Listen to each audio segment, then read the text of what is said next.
Welcome to this episode of Disrupt Education. I've got a great guest today. Curtis Valentine is with us. Curtis, thank you so much for hanging out with us today on Disrupt Education. Thank you for having me. I'm glad to be here.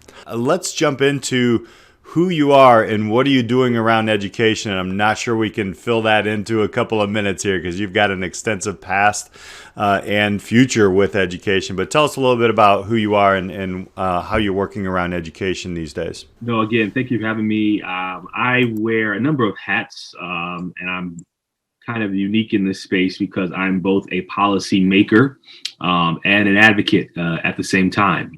As you will understand through this conversation, that I am a co-director of the Reinventing America Schools project at the Progressive Policy Institute. We're a Washington, D.C. based think tank. But I'm also at the same time an official in my local school district. I've been on the school board for 8 years. The school district I represent is the 20th largest in the country, in the suburbs of Washington, D.C. and Prince George's County, Maryland.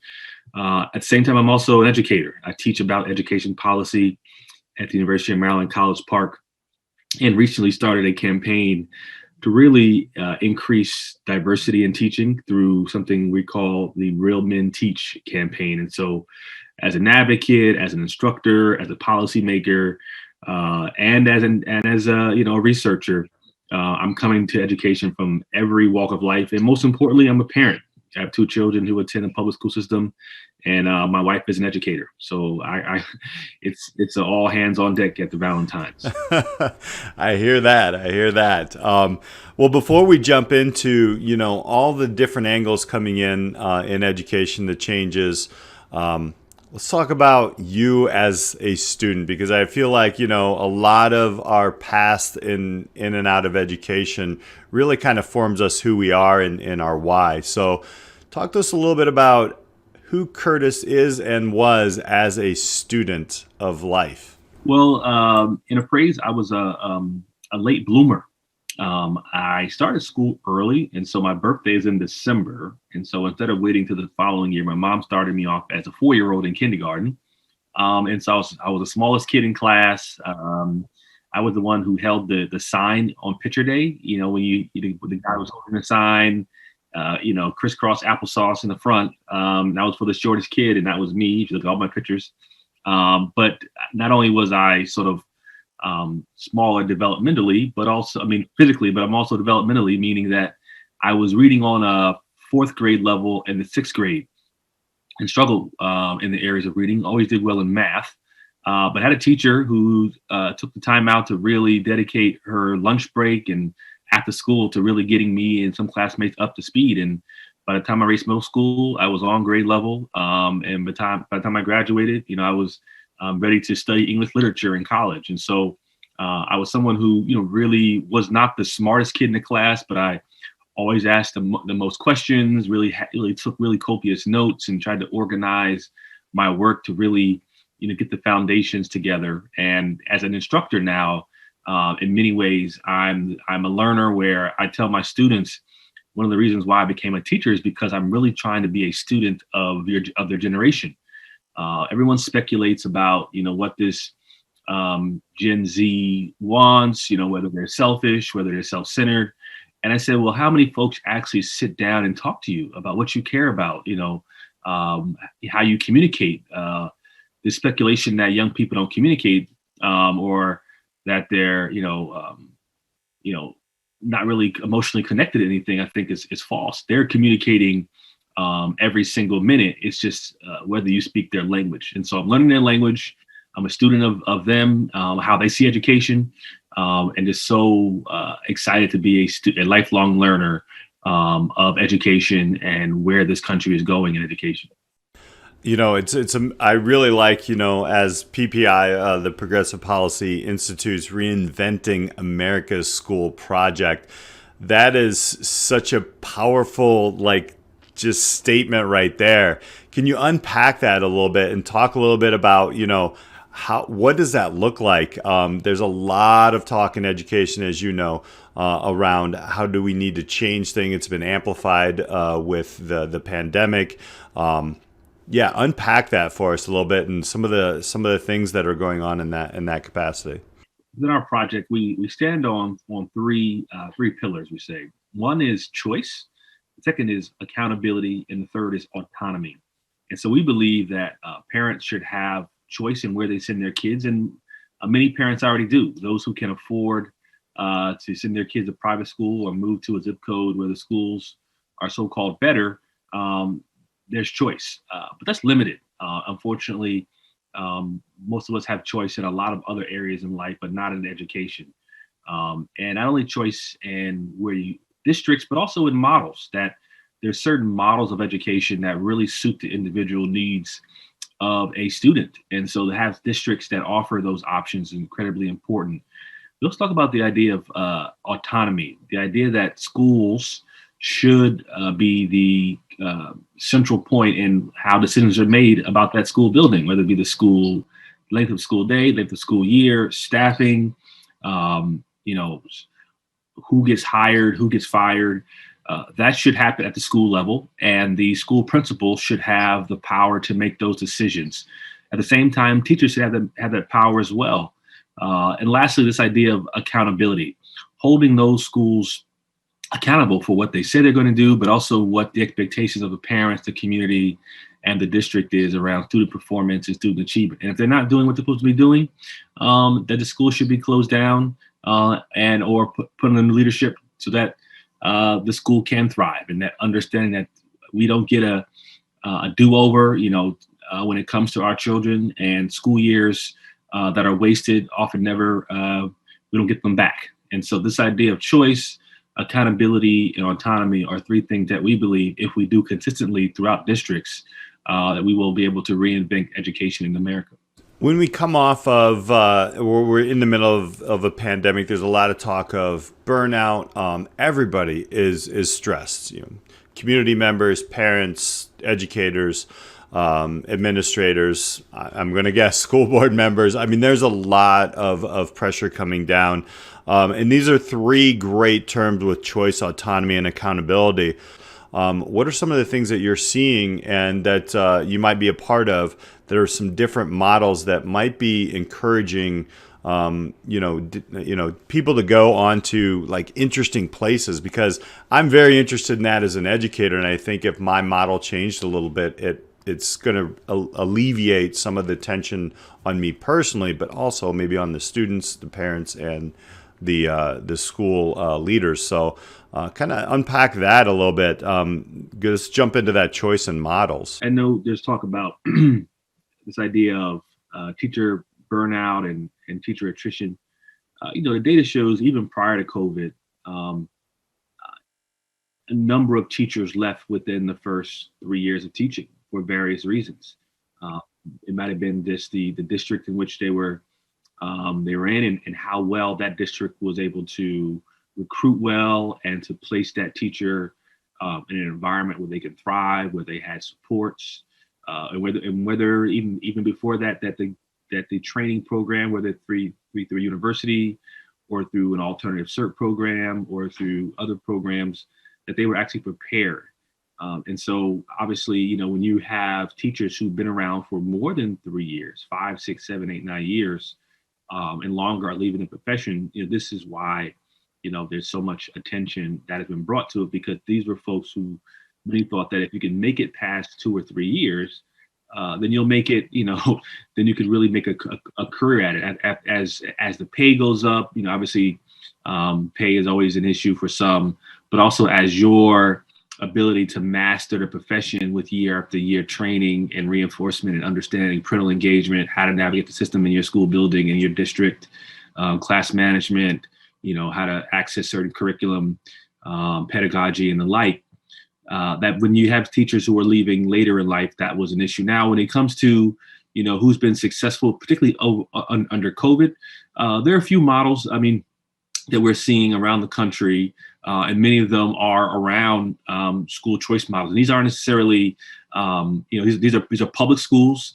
These are in public school districts, but these are schools that, really respond to what what teachers are saying. around supports, around flexibility with regard to teaching, whether it be online or from home, or supporting them with the tools they need to really be successful. And so when you think about certain models of schools that teachers say, I want to teach in because it gives me flexibility. You think about the Purdue Polytechnical Institute in Indianapolis, Indiana, where teachers are not necessarily called teachers. They're called coaches, where students actually schedule time with the teacher for one-on-one training. But most of what they do at the high school level is individualized. Students control their schedule. There are some assessments that are done. And then on a weekly basis, teachers get information about different students and are able to schedule them in to really meet the individual needs. That allows the teachers to not necessarily have to create lesson plans that are one size fits all for 25 or 35 students. It's literally, how do I individually support a single student with their individual needs, and puts a lot of the onus on the student. So models that really put the onus on students to be to mature quicker and to make personal decisions, but also give teachers that autonomy to really be creative in meeting the needs of individual students, and allow them to really go deeper with students, as opposed to having to do a sort of a one size fits all for 25, 30. In some instances, if you have 3 cohorts, 90 students. It's frustrating, it's harder on students, and it's harder on teachers. In that model, and I really respect that. I love that model. One of the difficulties that I find, and I'm a secondary educator, and I'm very familiar with that school in Indiana, as I'm from Indiana. So shout out to them. How do we get the students in that mindset, that transformation into, taking more of a personal stake in their own learning and driving their own learning? I find it very challenging. I teach an entrepreneurship class. What are some of the ways that you've seen and or policies that have changed to help educate not only educators to coach students into becoming that, and that kind of self-advocate, if you will, because I totally like that. It's everybody's an IEP, in my opinion, right? Like, everybody's got an individual educational program, because everybody has their own lens. How do we do that in your mind, and what are some ways that you've seen it? When you think about schools that are offering particularly dual enrollment, particularly at the high school level, when you have students that are coming in 9th and as early as 10th grade, taking community college level courses, where they have to, pick a schedule the same way you and I did freshman year in college. They're doing it almost freshman year in high school. And so they're having to, in some cases, make a determination about a career path. It's kind of personal to me. My son now is going into the 9th grade, and my wife and I are looking at public high schools in our district that are modeled after dual enrollment, where students are taking high school credits. But looking at, just the 4-year plan, he will be taking community college courses as a sophomore, taking electives that are that are going to go on a college transcript. He's going to have to mature and to be an advocate much earlier in life than I would have ever imagined. But it's also going to, I believe, be a little more interesting.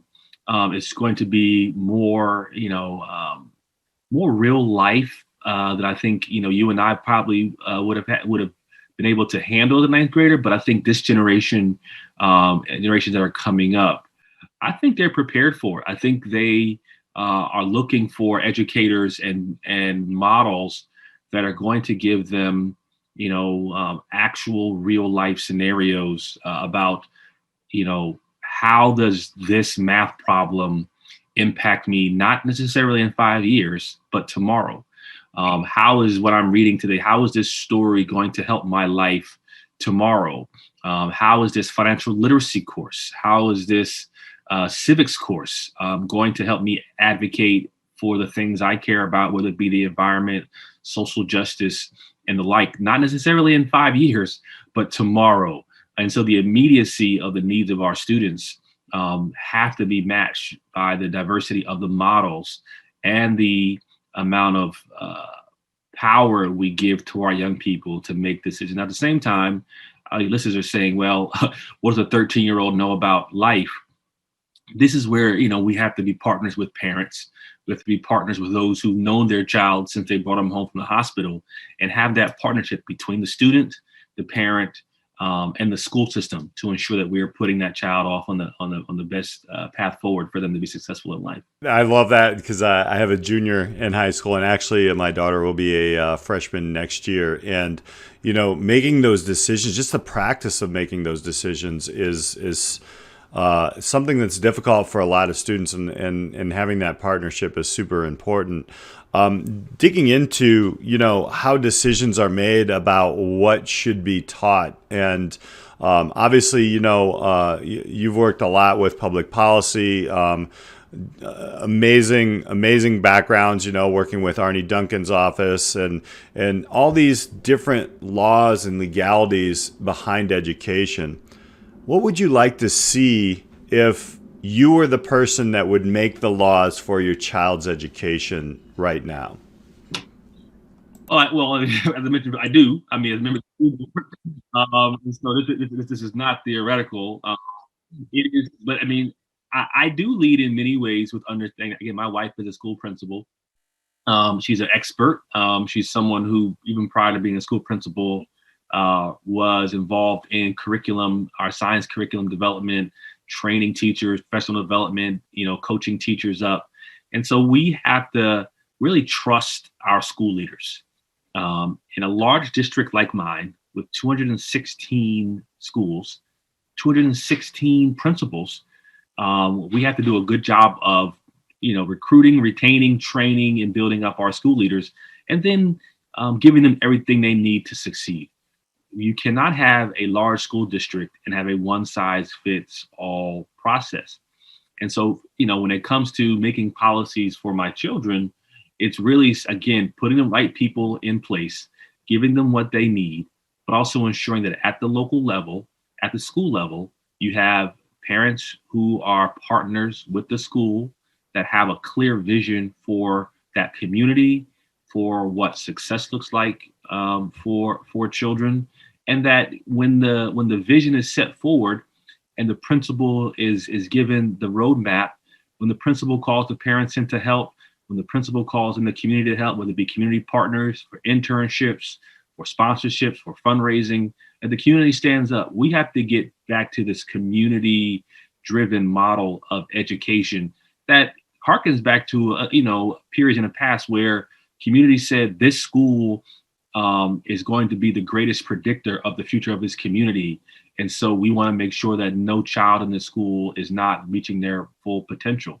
I think really having a strong vision, for what success looks like, what children should learn, how they should learn, how they should work with one another, how they should coexist with their classmates, what kind of citizens they should be, how they should contribute to the world, how the world sees them. All this has to be part of those individual school-based plans, and then having that school leader giving the power to carry that plan out with support from the families and the community. Kudos to your wife, because it's not easy being a principal these days, or an administrator in any capacity. If there's an absolute, and maybe there isn't, this is a hypothetical question, but if there's an absolute that you would want 1 to 4 things your kids to walk out of K through 12 education, like pillars of who they are, what would they be? Well, I mean, you started off the idea that learning does not stop at 12th grade, and understanding that it's really a marathon, not a sprint.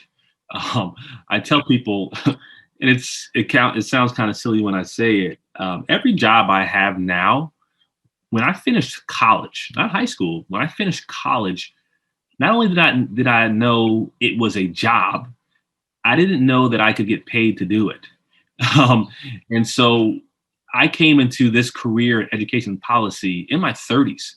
I never even imagined I'd be doing this right now. Not even my wildest. Again, I didn't know there was a job. But to tell my children there are going to be careers and jobs that you'll have that have not been created yet. It sounds silly. They're going to be like, well, Dad, I don't understand. So what should I be doing now to prepare for something that doesn't exist? And it's again, understanding that you have to learn every single day, read every day, write every day, that people are going to, you'll learn from from people who you least expect. And it might not be people with PhDs and people who are expert. It could be just someone who's a classmate. My children are Montessori students. And so they're learning and teaching at the same time. And so not only you'll be a lifelong learner, but always be teaching. They say, the best way to retain something and to really fully embrace it is to teach it to someone else. And so not only as you're learning, also be teaching at the same time. My son in particular is really good at that. I'll go into his room and I'm having a conversation with him. I hear him talking. I'm like, who are you talking to? I'm talking about, my friend D'Angelo. I'm helping him with his homework. And he's finished his homework, but he's helping his friend with his homework, which again is going to have his friend asking him questions and having him to defend that. I think also just having a healthy level of curiosity about the world, just like want to know more, never settle for what's been told. And obviously we're having conversations now about banning books and, sort of whitewashing history and education in America. But no matter what you're taught, and whether it's, the whole truth as we know it, unadulterated, there's still something deeper. There's still stories that have not been told. There's still perspectives on history that some people have forgotten, whether it be intentionally or unintentionally. Again, when I finished college, I traveled a greater part of the world. I traveled to nearly 30 countries, all because I was curious. And someone said, well, this country, you ever been here? I'm like, well, no. Well, there's someone who would like to send you there to teach. I'm like, well, let's go. And that curiosity, I still have that curiosity. And again, that's why I teach. I think I teach more out of curiosity than the arrogant that I'm smarter than anyone else. And so if you can really be that learner, be that teacher, and be curious, no matter what happens and whatever careers you'll have over your lifetime, and my children will have a lot that you'll be prepared for, and you'll be able to adapt and evolve. I think, to me, greatness in America is not a flash in the pan. It's the ability to be great over a very long period of time. It's like, people are comparing LeBron to Jordan. And I'm saying this guy LeBron has been averaging 25 points for 20 years. And so that's greatness, because he's been able to be consistent over time and evolve, and his game adapts as the game adapted. The world is going to change, and I think my children need to be able to change with it. Right now, we're dealing with social media. I've had to learn how to work TikTok and Instagram in order to reach certain people. You and I are doing a podcast 20 years ago. I would have to come and meet you in a radio station and the antenna and, all the other bells and whistles. We have evolved. And if our children can evolve like we have, I think they'll be set up for greatness. I can't comment from Chicago on the LeBron versus Jordan thing. However, I will say, I always wanted to talk to LeBron James about the school he created in Ohio, because I think that's amazing. That's what kind of just makes me just grind. I love that he actually did that. So I won't comment further on the basketball side. However, I think, I was going to ask you, but I think you summed it up there. But I'll ask the question anyway. Educators coming into the field, and being that learner, what would be one word of advice for an educator, whether they're stepping up into an administrative role or just into the classroom for the first time? What would you tell them? In a word, authenticity. I think when we become teachers, we often fit into what the caricature is of what we think the school wants us to be, or our personal experience of a teacher that we're kind of sort of modeling our life after that teacher in high school, maybe a college professor, maybe someone who you thought was the perfect example of a teacher. So you teach like they did, or you act a certain way because you think, well, I'm the male teacher. I'm supposed to do this because they hired me to do this. I think what the world needs now, and more importantly, what our students need now, is our teachers to be their full selves. If you're a teacher who likes comic books and you're a Trekkie, talk about that. Incorporate that into your lesson. If you play music on the weekends, if you have your own Michael Jordan sneaker collection, I think when you're able to build connections with your students based on your interest and their interest, you're giving them permission to be their authentic self. And I think our children need that. I think our teachers need that. I think our teachers put on a mask often to sort of, again, fit in to what we think parents and administrators want us to be, versus being able to say, this is who I am. This is how I see this is how I see the world. And this is my authentic self.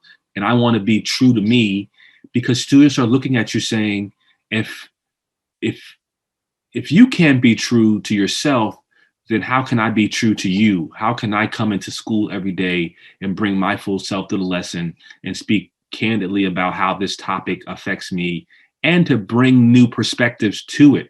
I think we have to understand that teachers are not simply facilitators of like lessons and like reading out of a book and asking a series of questions in the back of the book.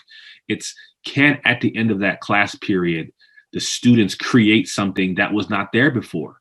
Like, can you really create a whole new perspective on an old topic, and to have the teachers look back and say, I actually never thought about it that way. If you don't have that at least once a week, then I think you're missing out, whether it be in any subject matter.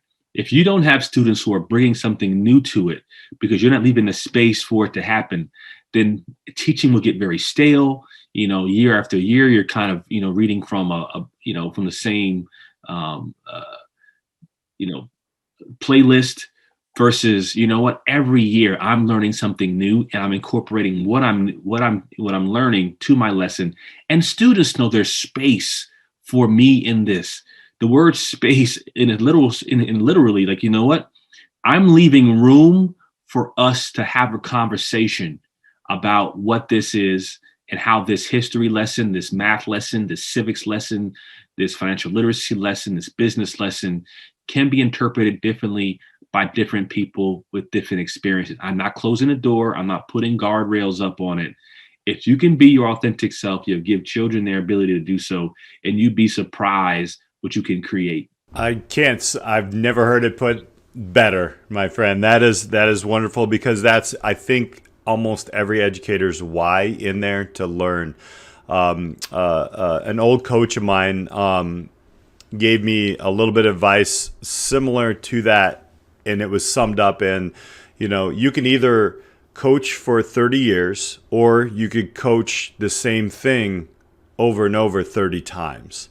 And I love that, what you so eloquently said there. I'm super inspired, right? Like, we're in this pandemic and all these crazy things going on.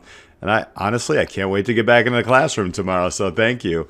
I wanted to conclude here and give people a chance to connect with you, connect with the PPI, and learn more. Where can people do that, Curtis?